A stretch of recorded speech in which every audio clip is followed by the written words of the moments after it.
عبده ورسوله اللهم صل على سيدنا محمد وعلى آله وصحبه فتدلى فكان قاب قوسين أو أدنى صدق الله العظيم وصدق رسول النبي الكريم نحن على ذلك من الشاهدين والشاكرين والحمد لله رب العالمين. وہی بھرتے ہیں جھولیاں سب کی، وہی بھرتے ہیں جھولیاں سب کی، وہ سمجھتے ہیں بولیاں سب کی. آؤ بازار مصطفیٰ کو چلے، کھوٹے سکے وہیں پہ چلتے ہیں. میرے آقا دو جہاں احمد مصطفیٰ حضرت محمد مصطفیٰ صلی اللہ علیہ وسلم کی معراج پاک کا ذکر کرنے کے لیے ہم سب غلامان مصطفیٰ صلی اللہ علیہ وسلم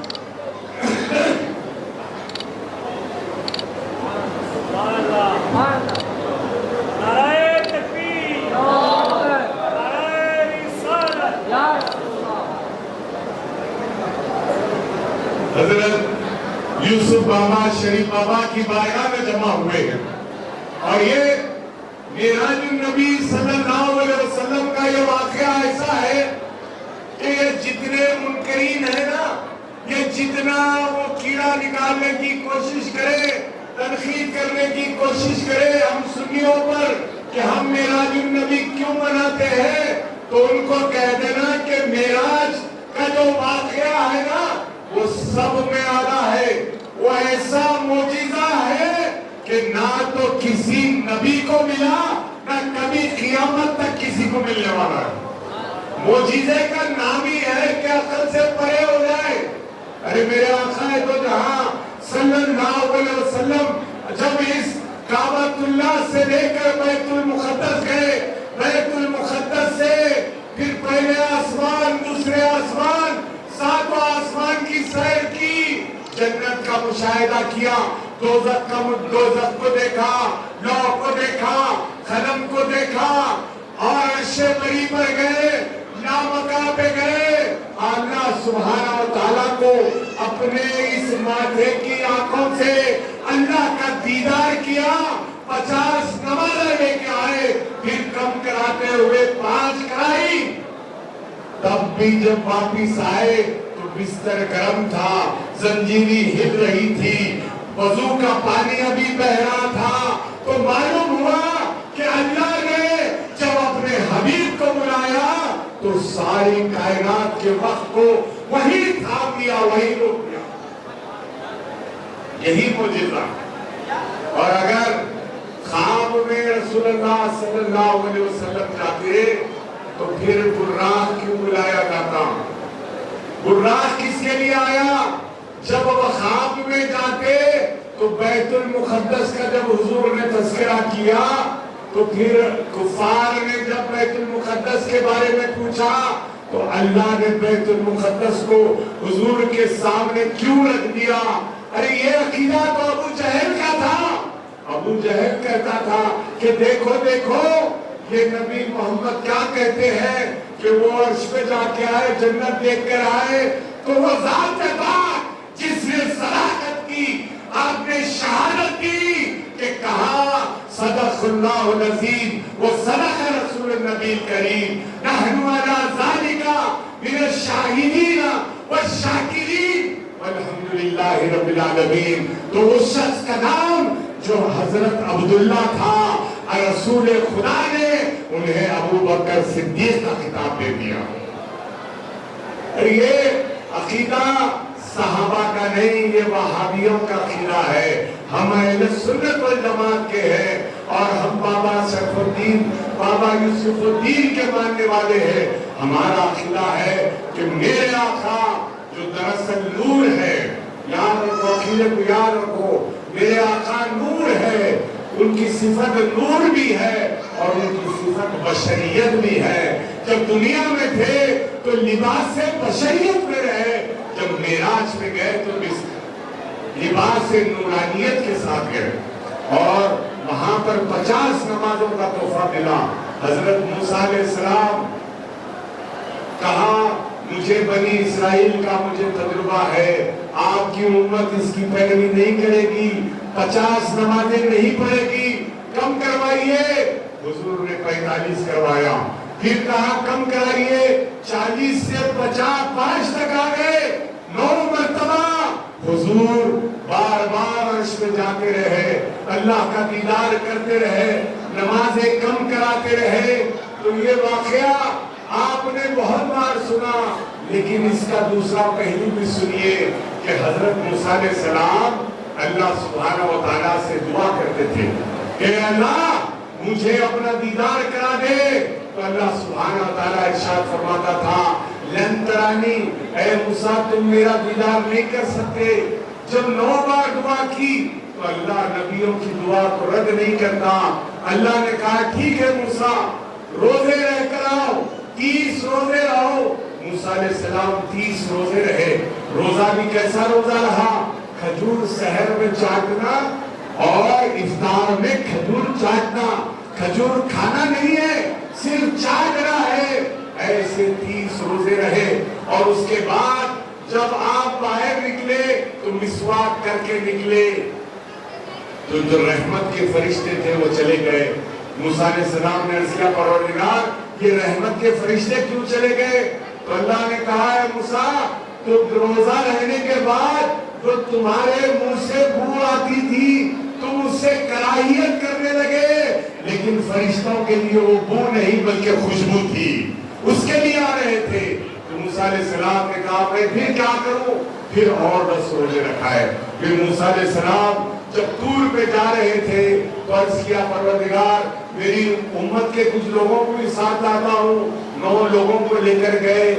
آپ جب چڑھنے لگے تو اللہ نے کہا کھڑاؤں کو اتار دو، اپنی نالین کو اتار دو، اپنی چپل کو اتار دو۔ موسیٰ علیہ السلام چپل کو اتارے، جب پہاڑ کے اوپر پہنچے تو اللہ اپنی لامحدود انوار میں سے تجلیات میں سے تھوڑی تجلی ڈالے۔ اللہ کی کوئی تجلی کی لمٹ نہیں ہے، اللہ کی تجلی اتنی نہیں ہے اتنی نہیں ہے، اللہ کا کوئی سائز نہیں ہے، کوئی شیپ نہیں ہے، اللہ کا کوئی حجم نہیں ہے کہ اللہ اتنا بڑا ہے، اتنا لمبا ہے، اللہ ایسے دکھتا ہے یا ویسے دکھتا ہے۔ اللہ تو پاک ہے، یہ سب چیزوں سے پاک ہے۔ اللہ کی تجلیات بھی نامحدود ہے۔ اللہ کبھی اس وقت سے اس وقت تک نہیں ہے، اللہ ہمیشہ سے ہے، ہمیشہ تک رہے گا۔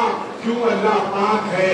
اللہ سبحانہ و تعالیٰ نے سوئی کے، حدیث میں آیا کہ سوئی کے دانہ جو رہتا ہے سوراخ، اس سے بھی کم تجلی کو پہاڑ پہ ڈالا۔ پہاڑ پہ کہاں ڈالا؟ جھاڑ پہ ڈالا۔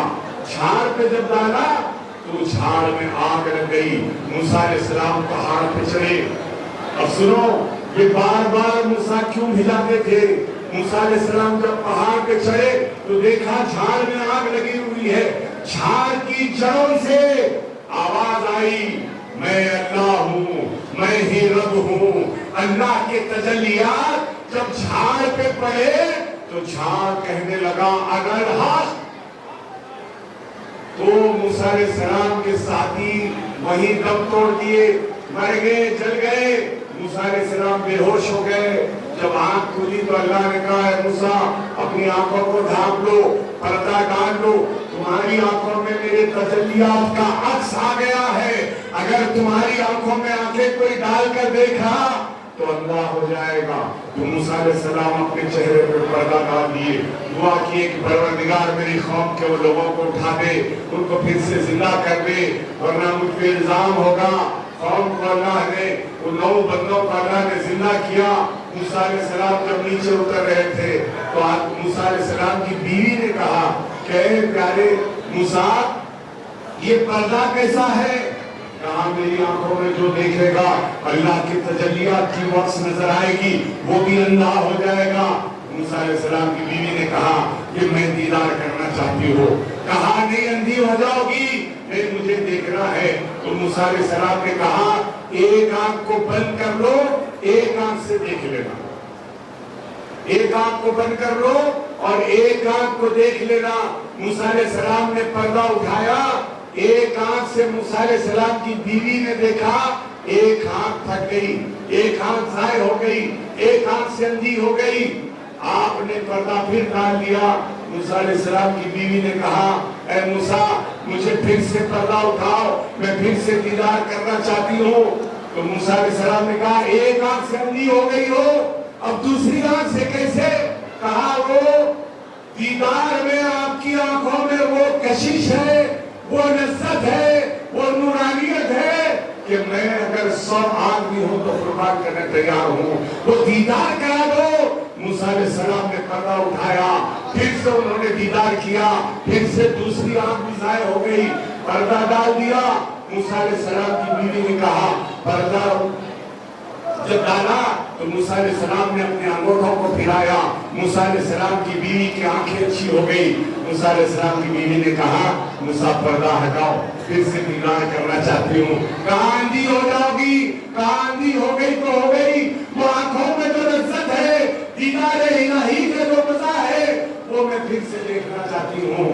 پھر سے پردے کو اٹھایا، پھر سے اندھی ہو گئی، پھر سے پردے کو اٹھایا، پھر اندھی ہو گئی۔ موسیٰ علیہ السلام اپنے ہاتھوں سے آپ ان کے آنکھوں پہ پھراتے جاتے، آنکھ اچھی ہوتی جاتی۔ اس طرح 9 مرتبہ موسیٰ علیہ السلام کی بیوی نے موسیٰ علیہ السلام کی آنکھوں میں دیکھ کر اللہ کی وہ تجلیات کا مزہ لیا۔ اب موسیٰ کو معلوم تھا کہ آنکھوں میں نے تو محدود تھوڑی سی تجلی میں بے ہوش بھی ہو گیا تھا، اور میری آنکھوں میں وہ لذت تھی، وہ دیدار کا مزہ تھا۔ مصطفیٰ کو مگر کوئی پردے کے، کوئی حجاب کے اللہ کو اپنی آنکھوں سے دیکھ کر آ رہے ہیں، اسی لیے وہ آنکھوں میں دیکھتے جاتے، نماز کے بہانے بھجاتے جاتے، پھر دیدار کراتے جاتے۔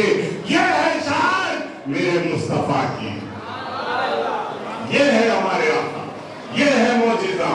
بتاؤ یہ نیند کی آغوش میں یہ کیسے ہو سکتا ہے؟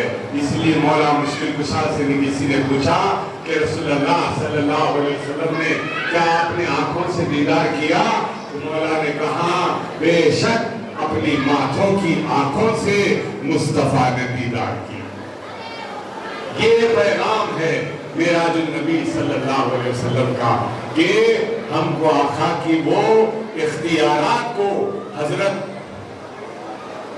صحابہ کرام کا عقیدہ کیا تھا؟ اختیارات مصطفیٰ کے ماننے والے تھے۔ صحابہ کا عقیدہ کیا تھا؟ جانشینان مصطفیٰ صلی اللہ علیہ وسلم تھے۔ تو ہم کو اب یہاں پر ایک پوائنٹ سمجھنے کی ضرورت ہے۔ یہ مختصر سی بات کہہ کے اپنی بات کو ختم کروں گا۔ جھاڑ کیا ہے؟ جھاڑ کیا ہے؟ جھاڑ ایک مخلوق ہے۔ جھاڑ کیا ہے؟ اس سے کریشن، اور اللہ کیا ہے؟ کریٹر۔